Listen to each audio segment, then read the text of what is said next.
La story nostalgie. La story nostalgie. Brice de Passe.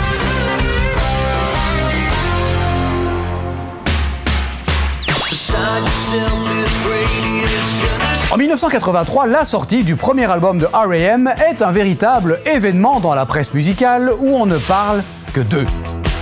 Pourtant, les portes des médias généralistes ainsi que celles des circuits traditionnels de concert leur restent fermées. La raison, leur musique, mélange de punk rock et de folk accompagné de piano, est jugée trop étrange. Heureusement, malgré les nombreux échecs publics qui l'attendent au cours des années qui suivent, R.E.M. va garder le cap jusqu'à la reconnaissance mondiale et absolue. Du coup, leur premier album va devenir culte.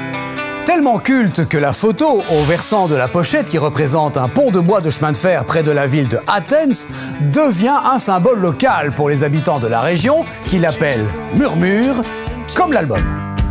Et en l'an 2000, lorsqu'il s'agira de le détruire, c'est le tollé général, à tel point que le maire d'Athens décide de le garder.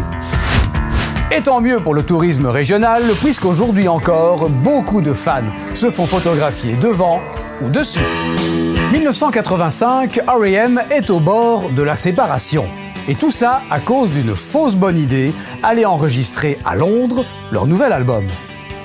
Le studio est en banlieue, les trajets sont longs, il fait froid, la nourriture n'est pas bonne, tout ça se ressent sur le disque qu'ils enregistrent. Le triomphe, ça ne sera pas encore pour cette fois. Et si le succès arrive aux États-Unis avec le 45 tours Fall on Me, 1,5 million d'albums vendus, l'Europe reste encore cantonnée aux seuls fans pour cause de mauvaise distribution. En effet, IRS, leur maison de disques, est un label indépendant dont les limites sont atteintes. En 1987, Document atteint le million d'exemplaires aux États-Unis et le Rolling Stones Magazine de déclarer R.E.M. meilleur groupe rock américain. En 1988, changement de cap, R.E.M. passe chez Warner et touche enfin l'Europe avec son nouvel album.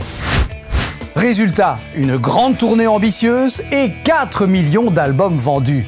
Répétition générale avant le grand coup qui a lieu 2 ans plus tard. C'est le désormais légendaire Out of Time avec ses 2 singles imparables qui font la joie de toutes les télés musicales. Cette année-là, R.E.M. devient le premier groupe de rock alternatif à devenir une star.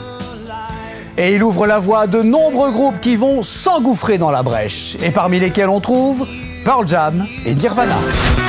Le début des années 90 restera à jamais marqué par le succès de R.E.M. qui, sans partir en tournée, vend 12 millions d'albums, soit autant que le Dangerous de Michael Jackson dans le même espace de temps.